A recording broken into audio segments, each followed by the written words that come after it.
the time the dawn broke over the east coast of Maine and the American people were waking, the President of the United States had arrived in Kyiv, in battle-torn Ukraine.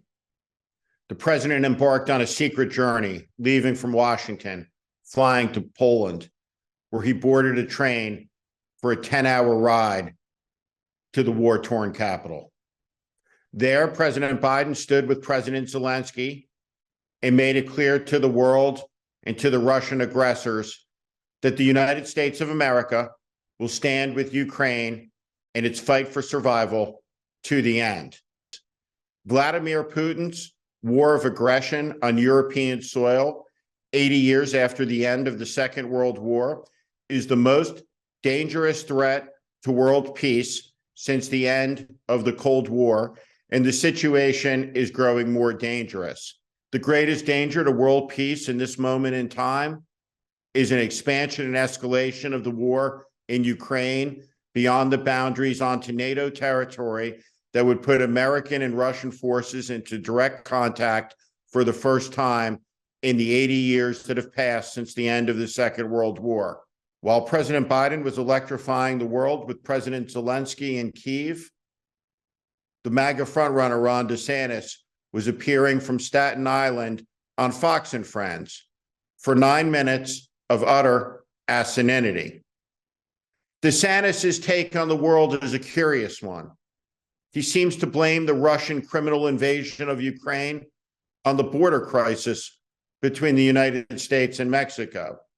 He seems to link the two, the invasion of Ukraine and America's messy withdrawal from Afghanistan. The man who is the leading contender for the MAGA Republican nomination, Ron DeSantis, will give tremendous lift to the dogma of isolationism in the months ahead.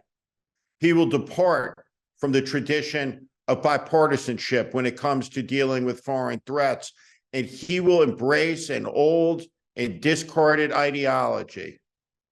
Ron DeSantis intends to be the Charles Lindbergh of the 2024 race. It's not so much that he'll have his head buried in the sand, though if his interview with Fox and Friends is any indication, that's exactly where his head will be. But he will embrace the foreign propaganda. He will look to see the faults of his country to explicate the crimes of others. Ron DeSantis is so entrenched in his ambition that he would rather see freedom extinguished in Ukraine so that he can criticize the Biden administration. American presidents are supposed to stand for freedom, for human rights, human dignity. American presidents are supposed to remind the world about the power of democracy. That's what's at stake in Ukraine: peace, prosperity, and domestic tranquility. Europe has been ground zero for humanity's deadliest wars. It is the place where civilization was very nearly snuffed out in the middle of the 1940s by a madman. History doesn't end. It unfurls continuously in a new story. The great achievement of the last generations of American leaders has been to keep the peace, to prevent a third world war from breaking out. The world is at a dangerous hour, and it is made more dangerous by the naivete, the reckless comments, and the politics of men like Ron DeSantis, who seem not to have learned the lessons of history and seem keen again to embrace the dogmas of appeasement and isolation that nearly brought the world to its end.